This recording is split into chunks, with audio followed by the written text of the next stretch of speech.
Oke, kita masuk ke video kelima.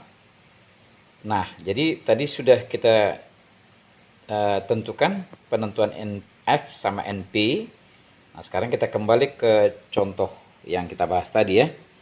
Nah, jadi kalau apa tadi? Kalau dibagi ke dalam dua elemen, sebalok yang 10 meter itu, kan tadi udah saya bilang boleh masing-masing 5 meter, boleh juga 4 dan 6 meter, boleh juga 7 dan 3 meter, terserah pembagiannya, tapi yang jelas totalnya tetap 10 meter gitu kan.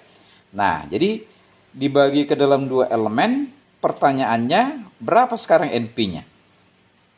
NP dulu ini kita bahas ya. Kalau NF tadi kan udah, NF-nya udah jelas adalah 4 untuk yang di atas ini ya. Untuk penentuan apa tadi? Penentuan NF tadi udah, karena elemen kita bagi 2 kan. Setiap elemen ada 2F, maka total NF-nya untuk 2 elemen adalah 4 kan gitu. Udah kita bahas tadi. Sekarang NP-nya. Oke. Nah, jadi untuk menentukan NP ini sekarang secara balok gitu ya, bukan lagi titik per titik seperti kondisi titik tadi. Secara balok. Nah, jadi perhatikan catatan ini untuk menentukan NP gitu ya. Maka ninjaunya dari kiri ke kanan ya, dari kiri, dari A ke C ke B. Nah, dari kiri ke kanan. Jadi bukan berdasarkan urutan titik. Jadi jangan pula dari A ke B ke C, tidak. Itu aturan di rangka batang ya. Kalau di balok tidak seperti itu. Jadi dari kiri ke kanan sampai ke ujung. Ya memang bahas titik, tapi lewat gitu aja, bukan berdasarkan urutan titik. Oke ya, jadi dari A, nanti kemudian ke C, kemudian ke B, gitu ya. Jadi tahu kita nanti total NP-nya berapa. Oke, ingat ini aturannya, menentukan NP dari kiri ke kanan. Nah, kemudian gini, tinjau rotasi dulu. Rotasi dulu ya. Yang dari kiri ke kanan tadi, tinjau rotasi dulu. Ada nggak rotasi setiap titik tadi yang kita tinjau? Nah, udah dari ketemu dari kiri ke kanan, baru bahas lagi defleksi. Dari kiri ke kanan juga. Gitu ya. Jadi ingat, menentukan NP, tinjau kiri ke kanan, dari tinjau rotasi dulu semua, baru kemudian defleksi. Oke, kita mulai. Nah, perhatikan yang dibagi dua elemen tadi ya. Oke, kita mulai dari kiri, yaitu titik A. Nah, pertanyaan, rotasi dulu ingat ya. Pertanyaan, ada nggak rotasi di titik A? Ada, iya kan? Karena kondisinya yang mana? Adalah kondisi yang kedua ini. Kan titik tempat perletakan sendi, ada rotasi, iya kan? Nah, gitu ya. Jadi kita mulai dari A tadi, dari kiri ya. Ada rotasi di sini, maka kasihlah panah, inilah momen itu, rotasi maksudnya ya. Oke, jadi ini sebutan mulai P1X1. Jadi P-nya ini apa? P-nya adalah momen. X-nya apa? X-nya adalah rotasi. Gitu, ingat ya, rotasi dulu yang ditinjau dari kiri ke kanan. Oke, jadi di A udah tinjau rotasi, ada. Terus ke C, titik berikutnya C. Ya, dari kiri ke kanan ingat, ada nggak rotasi di situ? Nah, lihat, titik C ini adalah kondisi yang ketiga. Ini ya, titik tanpa perletakan. Ada nggak rotasi? Ada. Nah gitu ya. Jadi titik C ada rotasi. Inilah yang tinjauan yang kedua. Jadi sebutkan P2X2. P-nya apa? P-nya momen. X-nya apa? Rotasi. Ya, P1 dan P2 sementara ini masih sama, yaitu momen. X1 dan X2 adalah rotasi. Oke ya. Titik C sudah kita lewati, selesaikan. Sekarang ke titik berikutnya, ya ke B. Ingat ya, dari kiri ke kanan. Pertanyaan, di B ada nggak rotasi? Ada, seperti kondisi di titik A tadi kan. Titik sendi, ada rotasi. Maka di titik ini tinjau ada rotasi, sebutan yang berikut. P3 dan X3. Apa P3? P3 adalah momen, X3 adalah rotasi. Oke? Nah, ada 3 titik. 3-tiganya sudah kita analisa. Dan 3-tiganya punya rotasi. Oke ya, ingat tuh perpindahan rotasi dulu yang ditinjau ya. Baru kemudian yang kedua tinjau defleksi. Artinya balik lagi ke ujung A. Kita tinjau di titik A. Oke, ada nggak defleksi di titik A? Nah, kondisinya kan yang kedua tadi. Kondisi yang kedua titik sendi dan roll, dia punya reaksi vertikal. Jadi tidak terjadi defleksi. Nah, gitu ya. Jadi di titik A tidak ada perpindahan vertikal atau defleksi. Oke, lewat ke titik C. Kayak mana dengan C? Ada nggak terjadi defleksi? Ya, kita lihat kondisi yang ketiga tadi. Tanpa perletakan. Ada defleksi. Yaitu X2 kan? Terus P2 lah yang menyebabkan. Itu gaya vertikal. Nah, gitu ya. Jadi titik tanpa perletakan, dia punya atau terjadi defleksi. Jadi di titik C ada nih. Ini gaya vertikal. Sebutan yang berikut. Tadi yang sudah kan P3X3. Ini adalah P4X4. Perhatikan, kalau P1, P2, P3 tadi adalah momen, maka P4 apa? Gaya vertikal. Jadi gaya vertikal P4 lah yang menyebabkan titik C berpindah secara vertikal atau terjadi defleksi. Itulah X4. Sudah? Ya, jadi P1, P2, P3 adalah momen, P4 adalah gaya vertikal. Sementara X1, X2, X3 adalah rotasi atau perputaran. Oke, tapi X4 adalah defleksi. Gitu ya, awas X4 bukannya rotasi tapi defleksi. Oke, itulah yang terjadi di titik C. Sekarang ke titik D. Yang terakhir, titik D kan? Nah, sendi sama seperti di A. Ada terjadi defleksi enggak? Tidak. Kenapa? Karena B punya reaksi vertikal. Seperti di A tadi kan? Nah, artinya titik D tidak akan terjadi defleksi. Pokoknya kata kuncinya itu reaksinya. Ada nggak reaksi ini di titik itu? Gitu kan? Kalau ada reaksi ini, maka tidak terjadi perpindahan ini. Nah, kita ya pakai bahasa umum aja dulu. Oke, dia kalau ada gaya vertikal, reaksi vertikal di titik itu, maka tidak akan terjadi defleksi. Kalau di titik itu punya reaksi momen, maka tidak akan terjadi rotasi. Gampang aja kan mengingatnya. Oke. Nah, jadi kesimpulan apa? Setelah kita bahas semua titik, kan udah selesai nih kan? Dari kiri ke kanan udah selesai. Rotasi tadi yang pertama, baru kemudian defleksi yang kedua. Nah, sudah kita selesaikan, berarti kesimpulan NP-nya berapa? Total NP adalah sama dengan 4. Gitu ya. Pokoknya sebutan terakhir P4.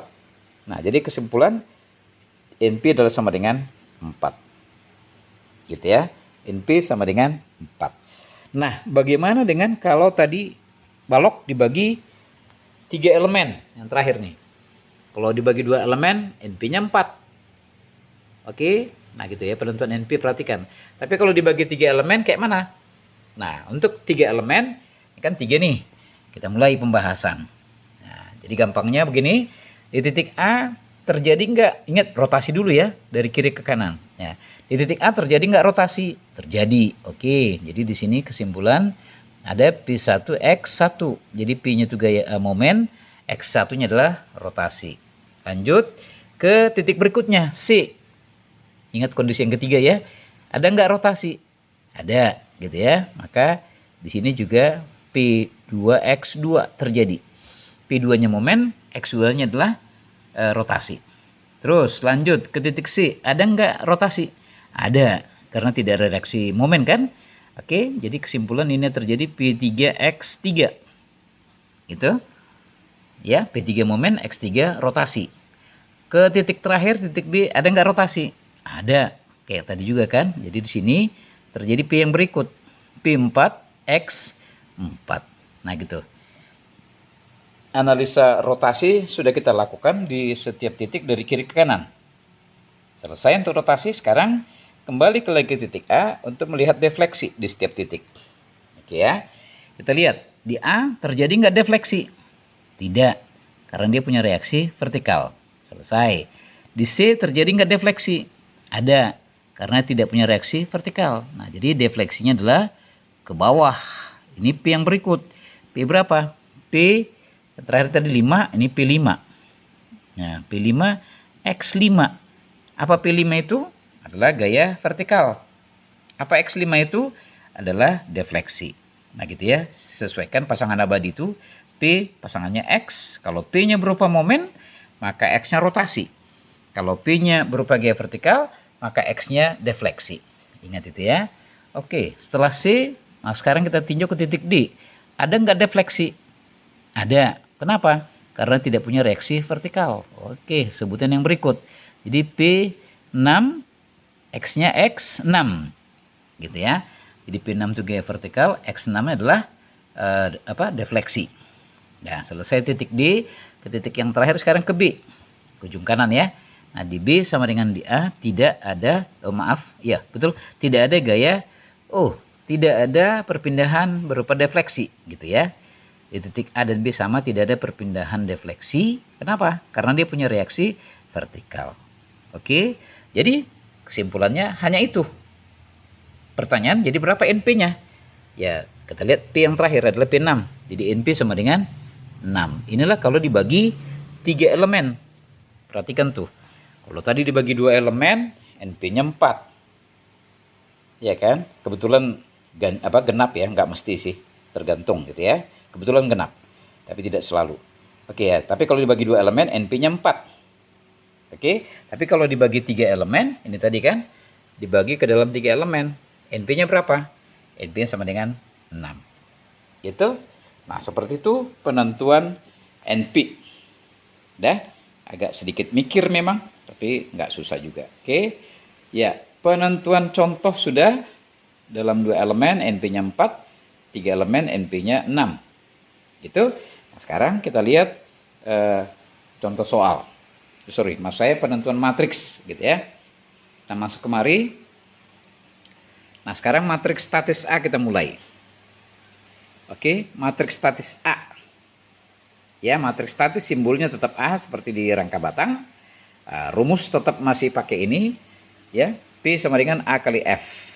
Dimensi P, dimensi A, dimensi F masih sama seperti di rangka batang. Oke. Nah, tapi kemudian contoh soal akan kita bahas, tapi ini aja langsung yang dibagi ke dalam 2 elemen ya. Yang 3 elemen nggak usah. Ya, itu nanti bisa dibahas sendiri. Penyelesaian sama gitu ya. Oke. Jadi yang kita teruskan pembahasan adalah balok dibagi ke dalam 2 elemen. Oke ya. Jadi inilah dia. Ada titik A, C, dan B. Ada elemen 1 dan 2. Gitu kan. Pertanyaan, seperti apa matriks statis dari balok yang sudah dibagi ke dalam 2 elemen ini? Oke. Nah, kita bahas. Ya, seperti di rangka batang, menentukan A itu artinya adalah melihat keseimbangan pada titik. Kan gitu juga di rangka batang ya. Menentukan A adalah melihat keseimbangan pada titik. Cuma kalau di rangka batang keseimbangan yang kita tinjau apa? Yaitu sigma H sama dengan 0 dan sigma V sama dengan 0. Kan gitu kemarin tuh di rangka batang ya. Tapi kalau di balok melihat keseimbangan berdasarkan 2 tinjauan keseimbangan, yaitu sigma momen sama dengan 0 dan sigma vertikal sama dengan 0. Ingat, kita sudah melepaskan tinjauan horizontal ya, baik aksi horizontal maupun reaksi horizontal. Jadi tidak ada tinjauan sigma H sama dengan 0. Sudah? Jadi yang ada tinjauan sigma momen sama dengan 0 dan sigma V sama dengan 0. Gitu ya. Ingat tuh pembahasan di matriks statis A di balok. Gitu.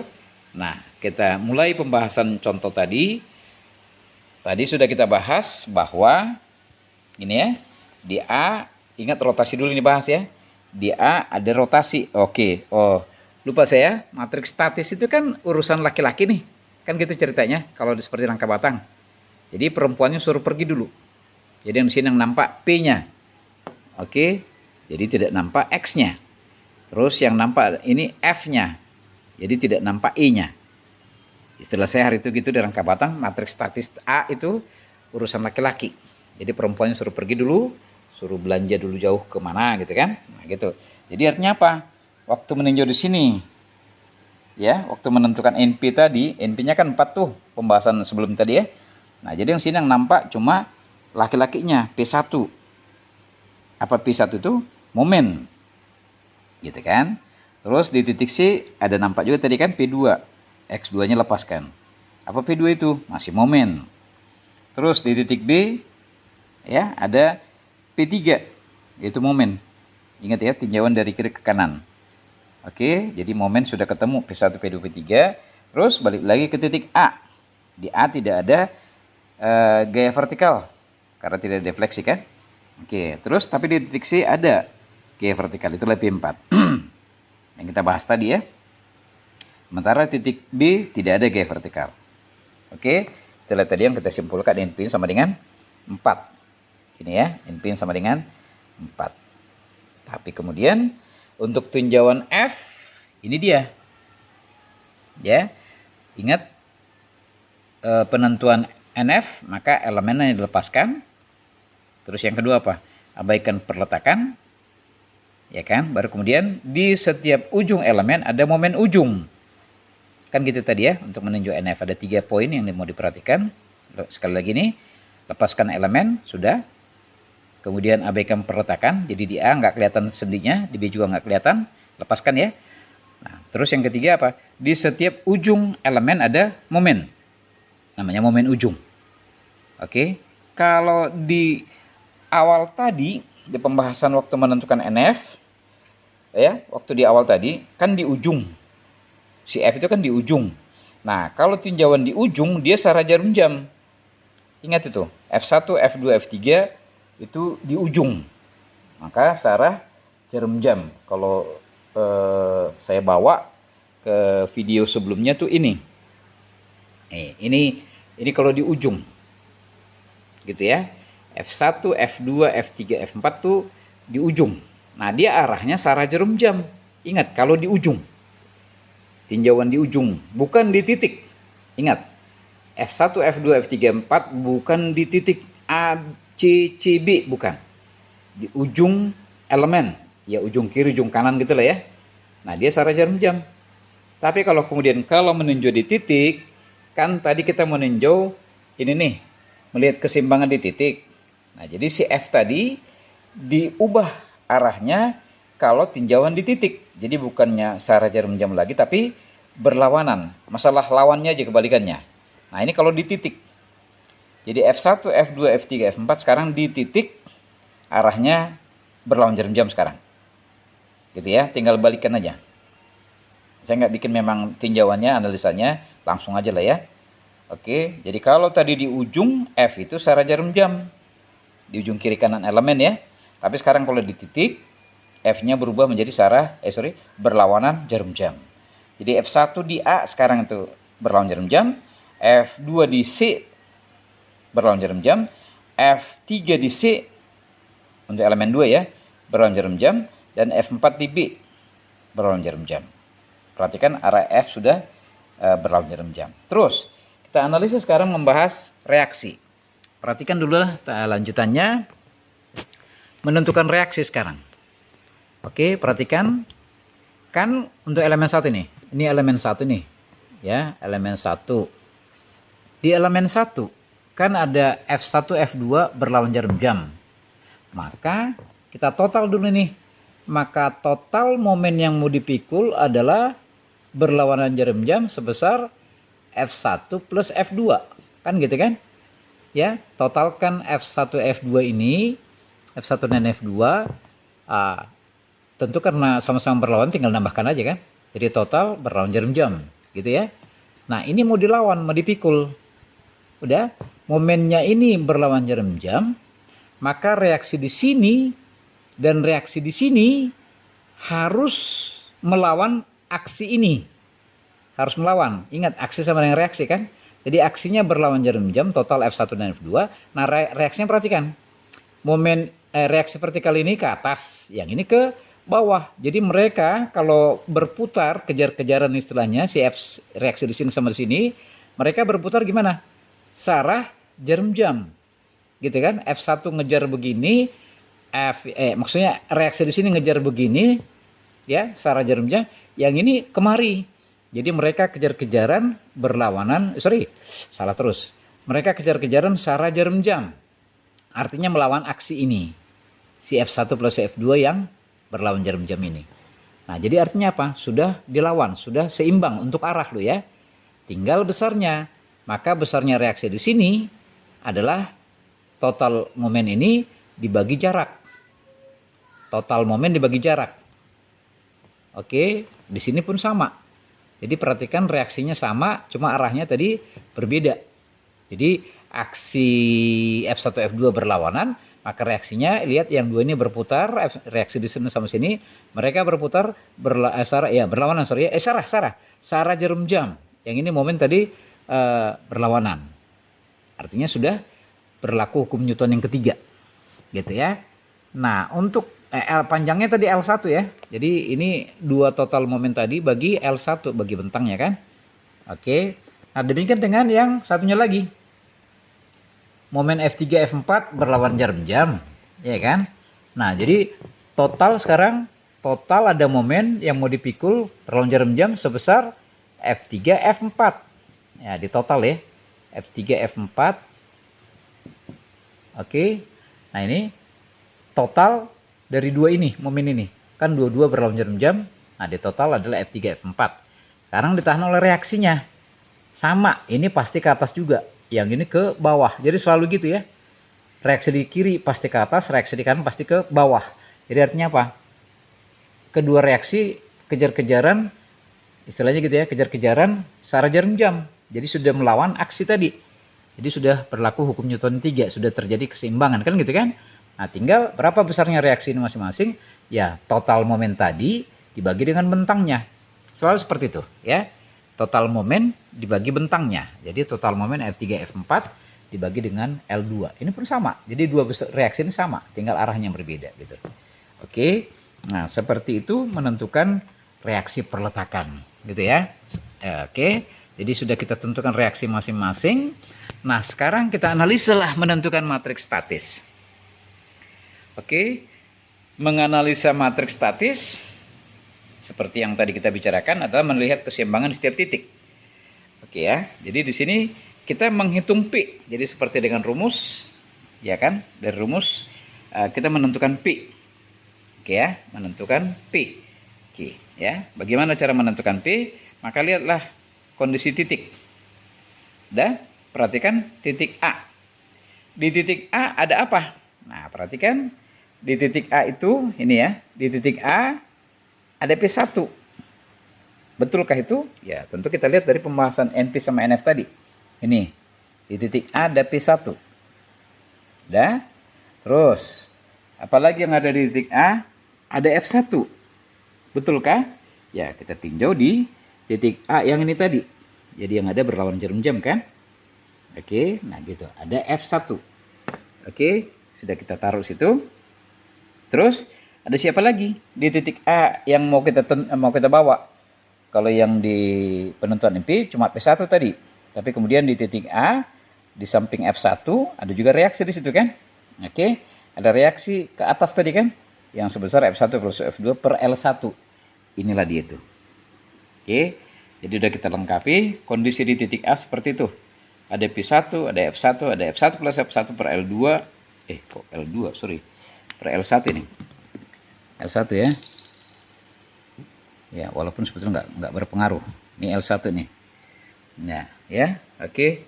Per L1. Terus kemudian kita mau cari P tadi kan, menentukan P. Ya, perhatikan ini, menentukan P. Maka P apa yang mau dihitung? Jadi itu P1. Ya kan? P1 berupa momen. Gitu ya. Yang ada di titik A, P itu adalah berupa momen P1. Nah, maka tinjaulah sigma momen. Jadi tinjauannya sigma momen di A sama dengan 0. Ini kondisi di A ya. Oke. Apa saja momen di titik A? Kita lihat ada P1 dan ada F1. Kan gitu. Tidak ada ya, momen yang lain. Yang ini kan gaya ini. F1 plus F2 per R1 kan gaya. Makanya tadi nggak ada pengaruh ke kehitungan kita ya, walaupun salah L2 saya bikin tadi nggak ada masalah juga. Oke lah ya. Jadi yang kita tinjau sigma momen ke sama dengan 0, apa saja momen, maka kita lihat ada P1. Gitu ya. Searah jarum jam. Gitu ya. Ingat tuh. Sekali lagi nih. Itu momen dan gaya ada di titik. Jadi kalau P1 nggak ada perubahan. Udah tetap searah jarum jam karena P1 X1 di titik. Jadi tidak ada perubahan arah. Tapi kalau F tadi, mulanya tadi di awal tadi waktu menentukan NF, dia searah jarum jam. Karena di ujung. Sekarang di titik. Jadi tinggal balikin aja. Jadi F1 sekarang berlawan jarum jam. Ini di titik ini. Nah ini reaksi kondisi di titik, F di F di titik kan gitu ya. Jadi tinggal bawa kemari. Gitu ya. Oke, nah kembali ke analisa tadi, sigma momen K sama dengan 0, yang ada adalah P1 positif, terus F1 kan momen nih, negatif, berlawan jarum jam kan. Nah gitu, udah nggak ada lagi, ini gaya, nggak ikut. Gitu ya, jadi hanya dua ini. Nah, jadi tutup sama dengan 0. Artinya P1 didapat, ini F1 pindah ke kanan kan, jadi P1 sama dengan F1. Oke, harga P1 didapat. Harga P1 sudah didapat. Gitu ya. Nah, lanjut ke titik berikutnya apa? Titik berikutnya adalah titik C. Ini ya, setelah A, C kan gitu di balok itu ya, setelah A, C. Nah, perhatikan tinjau titik C. Oke, lihat titik C, apa saja yang ada di sana? Ya, di titik C ada P2. Ya kan? Di titik C waktu tinjauan di NP ada P2 ini. Dan ada juga P4. Oke, ada P2 dan P4. Saya tandain ya. P2 sudah, P4 sudah. Nah gitu ya. P2 sama P4 sudah. Terus kalau ada analisa di NF tadi, ada F2, F3 yang sudah di titik. Arahnya berlawanan tentu kan. Nah ada F2, F3 berlawanan. Nah masukkanlah kemari. Ada F2, ada F3. Sudah 4 kita tandain. Nah, terus kemudian ada gaya-gaya aksi nih, reaksi ya. Yang ini F1 plus F2 per L1, terus yang satu kan sama-sama di titik C nih, gitu ya. Tinjauan di titik C. Jadi semua harus bawa yang ada di titik C. Terus ada F3 4 per L2. Nah, ini dia. Jadi F1 plus F2 per L1 udah dibawa. F3 plus 4 per L2 sudah dibawa. Sudah semua, gitu ya. Nah, jadi sebanyak ini gaya-gaya momen dan gaya yang ada di titik C. Ada P2, ada F2, dan F3 berlawan jarum jam ya. Kalau P2 searah jarum jam. Terus ada P4 ke bawah. Terus ada F1 plus F2 per L1 ke bawah. Dan ada F3 plus F4 per L2 ke atas. Nah gitu. Nah kita mau analisa nih. Oke. Pertama kita cari dulu harga P2. Ini ya. Berapa harga P2? Nah P2 itu kan momen. Maka tinjau dulu sigma momen. Ini ya, sigma momen di C sama dengan 0. Apa aja momen di titik C? Ya si P2 tadi. Positif kan? Terus siapa lagi? Ada F2 dan F3. Negatif kan? Oke. Udah, cuma itu momen yang ada di titik C. Tutup sama dengan 0. Yang mau dicari siapa? P2 kan? Ya, P2. F2-nya, F3-nya pindah ke kanan jadi positif ya. Oke, kita ketemu persamaan yang kedua harga P2. Itu F2 tambah F3. Sudah? Nah, P1 sudah kita hitung tadi di titik A, ya kan? Terus P2 sudah kita hitung di titik C, ya. Nah, semestinya kita ngitung P3 dulu. Kan P3 masih momen tuh. Tapi karena di titik C masih ada P4, kita analisa dulu. P3-nya nanti di titik B, ya. P3-nya di titik B. Oke. Jadi kita teruskan aja dulu membahas P4. Nah, setelah P1, P2, P4, P3 masih belum ya. Nah, P4 ini kan gaya vertikal tadi. Gitu kan? Waktu menganalisa NP, P4 adalah gaya vertikal, bukan momen ya. Nah, P4 adalah gaya vertikal. Jadi, P di sini adalah P4 adalah vertikal, maka tinjau sigma V. Sigma V sama dengan 0 apa saja? Nah, jadi sigma V sama dengan 0, gaya vertikal ya. Pertama ini, P4. Dia kan ke bawah, min. Terus, ini gaya nih, F1 plus F2 per L1. Ke bawah, min. Terus ini gaya nih, F3 plus F4 per L2. Ke atas kan, jadi positif. Ini. F3, F4 per L2. Udah? Cuma itu gaya yang ada kan? P4, F1, F2, F3, F4. Udah? Cuma itu gaya, tutup sama dengan 0. Selesaikan. Yang mau dicari siapa? P4. P4-nya pindah ruaskan ke kanan ya. Ya, P4-nya berubah tandanya, jadi positif. Yang lain tetap. Ini kan tanda ini kan nggak berubah. P4 aja yang berubah karena pindahkan ke kanan. Jadi P4 positif. Nah, yang ini tetap min dan plus. Terus lepaskan. Ya, lepaskan dari pembagian. Jadi min F1 per L1. Inilah dia, min ya. Terus plus kali min kan. Nah, jadi min F2 per L1. Inilah dia. Terus, ini positif. F3 per L2, inilah dia, tetap positif. Dan F4 per L2, inilah dia. Sudah? Jadi harga P4 adalah seperti ini. Oh, mesti ini kita bikin persamaan yang keempat ya. Persamaan keempat ini. Karena persamaan yang ketiga nanti adalah mencari P3. Oke, ingat ini persamaan yang keempat. Harga P4 ya. Oke, nah jadi seperti itu dulu. Titik A sama titik C sudah kita analisa. Oke ya. Ingat yang mau dibahas adalah P-nya. Jadi kalau nggak ada urusan dengan P ya nggak usah dibahas. Ya, seperti ini misalnya tadi. Kan P yang mau dihitung P1 kan berupa momen. Jadi F1 plus F2 per L1 nggak ada urusan, nggak usah ikut gitu ya. Jadi hanya hubungannya dengan P yang dicari. Kalau P-nya momen, maka tinjaulah semua momen. Kalau ada gaya vertikal seperti P4, ya tinjaulah semua gaya vertikal. Di sini momen nggak ikut. Ada? Seperti itu melihat titik C. Jadi harga P2, P4 ada di titik C. P3 masih mau kita lihat ke titik berikutnya. Oke, kita tutup dulu.